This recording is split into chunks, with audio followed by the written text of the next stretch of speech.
Halo guys, kembali lagi di channel saya.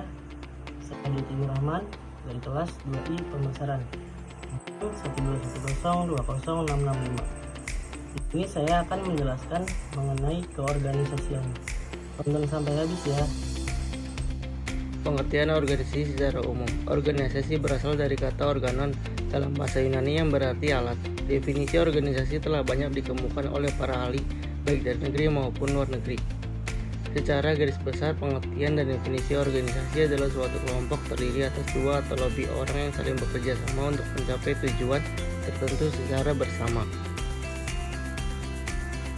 Dalam Kamus Besar Bahasa Indonesia KBBI, organisasi adalah suatu kesatuan atau susunan yang terdiri atas orang-orang dalam perkumpulan untuk mencapai tujuan bersama.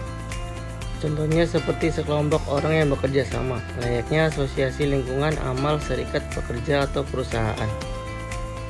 Pengertian organisasi dari para ahli. Kester I. Bernard dalam bukunya yang berjudul The Expansion, Bernard berpendapat bahwa organisasi adalah merupakan suatu sistem aktivitas kerjasama yang dilakukan oleh dua orang atau lebih.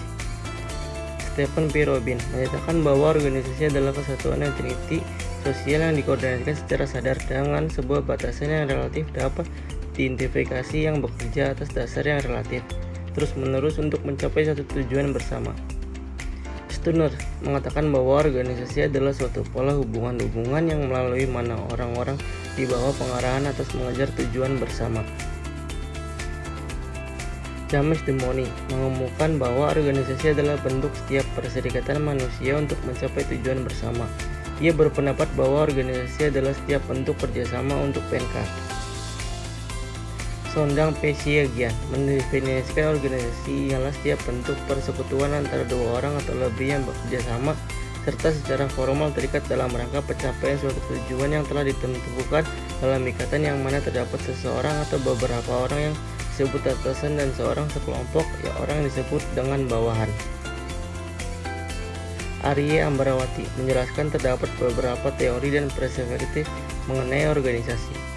Organisasi pada dasarnya digunakan sebagai tempat atau wadah orang-orang berkumpul, bekerjasama secara rasional dan sistematis, terencana dalam memanfaatkan sumber daya secara efisien. Tujuan organisasi dalam bentuk teori organisasi. Struktur organisasi. Diki Wisnu UR menuliskan bahwa ada beberapa alasan mengapa mendesain struktur dan budaya organisasi menjadi sebuah tugas yang penting. Desain organisasi bahkan turut memiliki peran penting pada banyak aspek yang secara kolektif. Berikut beberapa tujuan dalam organisasi. 1. Mendapatkan manfaat kompetitif. Berbagai organisasi secara terus-menerus menemukan bahwa desain organisasi merupakan sumber manfaat kompetitif jangka panjang.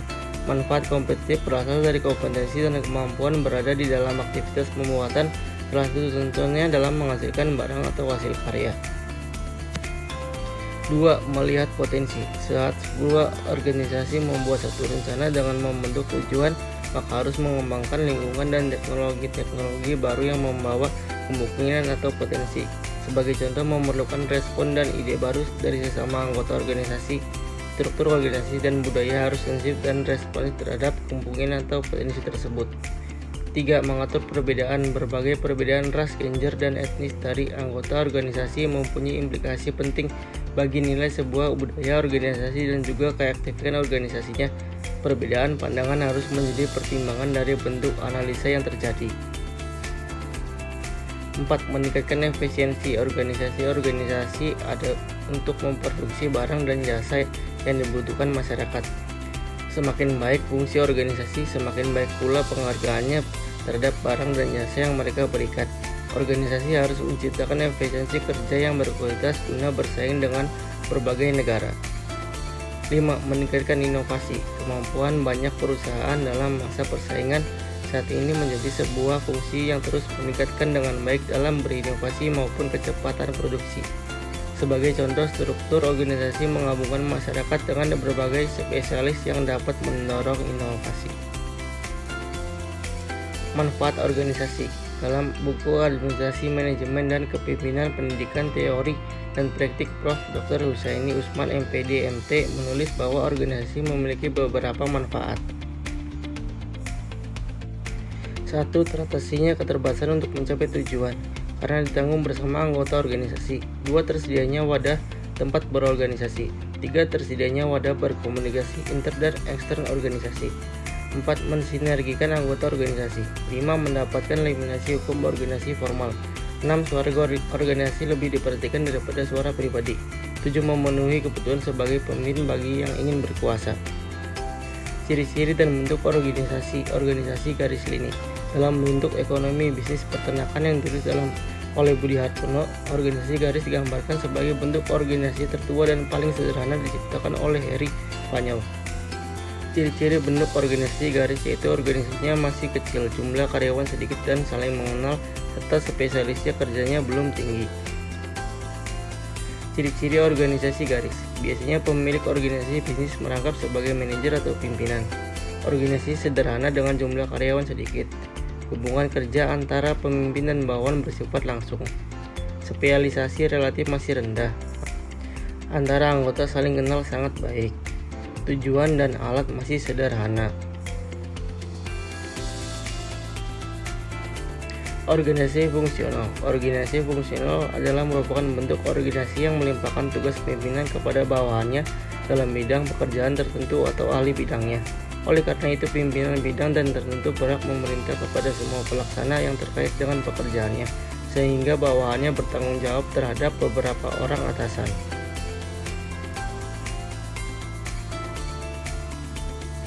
Ciri-ciri organisasi fungsional. Pimpinan berhak memerintah semua bawahannya. Bawahan bertanggung jawab kepada beberapa atasan. Memiliki spesialis tugas yang jelas. Koordinasi mudah dilaksanakan. Solidaritas antara petugas dan fungsi sangat tinggi. Unsur-unsur organisasi. Dr. Irene Silviani, MSP, menuliskan dalam buku Komunikasi Organisasi 3 unsur secara sederhana. Kerjasama merupakan suatu perbuatan bantu-membantu akan suatu perbuatan yang dilakukan secara bersama-sama untuk mencapai tujuan bersama. Oleh karena itu, semua anggota atau semua warga yang menurut tingkatannya dibedakan menjadi administrator, manajer, dan pekerja workers secara bersama-sama merupakan kekuatan manusiawi manpower. Tujuan bersama. Tujuan menggambarkan tentang apa yang akan dicapai atau yang diharapkan. Tujuannya merupakan titik akhir tentang apa yang harus dikerjakan. Tujuan juga menggambarkan tentang apa yang harus dicapai melalui prosedur, program, pola, network, kebijaksanaan, polik, strategi, anggaran, budgeting, dan peraturan-peraturan regulation yang telah ditetapkan. Jenis organisasi. Dalam buku Manajemen Biaya 1 oleh Blocher, MGH, tertulis beberapa jenis-jenis organisasi sebagai berikut. Perusahaan bisnis biasanya dikelompokkan berdasarkan industri. Kelompok industri yang utama adalah perdagangan, manufaktur, dan jasa. Perusahaan dagang membeli barang untuk dijual kembali. Perusahaan dagang yang menjual barang pada perusahaan dagang lainnya disebut pedagang besar. Sementara perusahaan dagang yang menjual langsung kepada konsumen disebut peritel atau pengecer, retailer. Contohnya perusahaan dagang adalah retail buyer seperti Sears, Walmart, dan Amazon. Perusahaan manufaktur. Perusahaan ini menggunakan bahan baku, tenaga kerja, dan fasilitas produksi serta peralatan lainnya untuk menghasilkan produk. Produk ini dijual pada perusahaan dagang atau perusahaan manufaktur lain sebagai bahan baku memproduksi produk lainnya. Contohnya perusahaan manufaktur adalah General Motor, General Electronic, dan Cicok Systems. Perusahaan jasa. Jenis organisasi ini menyediakan jasa bagi pelanggan dengan menawarkan kemudahan, kebebasan, keamanan, atau kenyamanan. Produk jasa biasanya meliputi bidang transportasi, perawatan kesehatan, jasa keuangan, perbankan, asuransi, akuntansi, layanan pribadi, latihan fisik, penataan rambut, dan jasa bantuan hukum.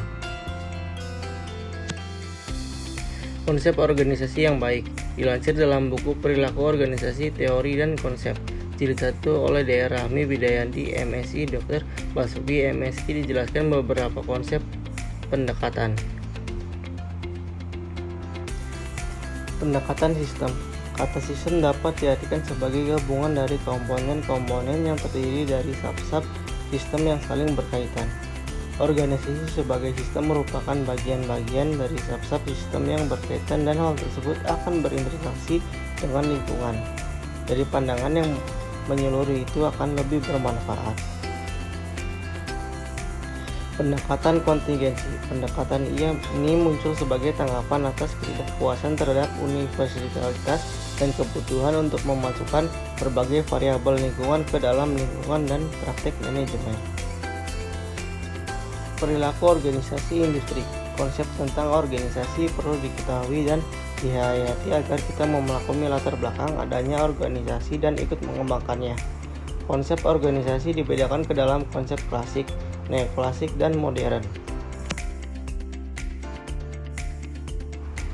Konsep klasik terdiri atas konsep birokrasi, administrasi, dan manajemen ilmiah.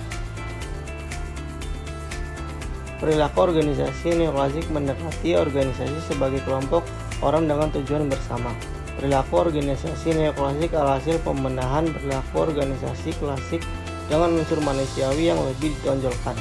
Pembenahan meliputi aspek pembagian kerja, proses skala dan fungsional, struktur organisasi, rentang kendali. Di samping itu dimunculkan konsep tentang organisasi informal. Perilaku organisasi modern merupakan perilaku yang mendekati masalah sebagai suatu sistem keseluruhan, memperhatikan berbagai variabel dan memahami proses dinamis. Perilaku modern membicarakan keterkaitan dalam sistem dan hubungan sistem dengan lingkungannya. Menurut perilaku modern, organisasi terdiri dari bagian tersusun dalam sistem, orang di dalamnya berinteraksi mencapai tujuan. Nah, sehingga istilah organisasi memiliki artian sebagai suatu wadah yang diisi beberapa anggota dengan satu tujuan. Itulah tadi beberapa rincian mendetail mengenai ciri, tujuan, jenis, dan arti organisasi.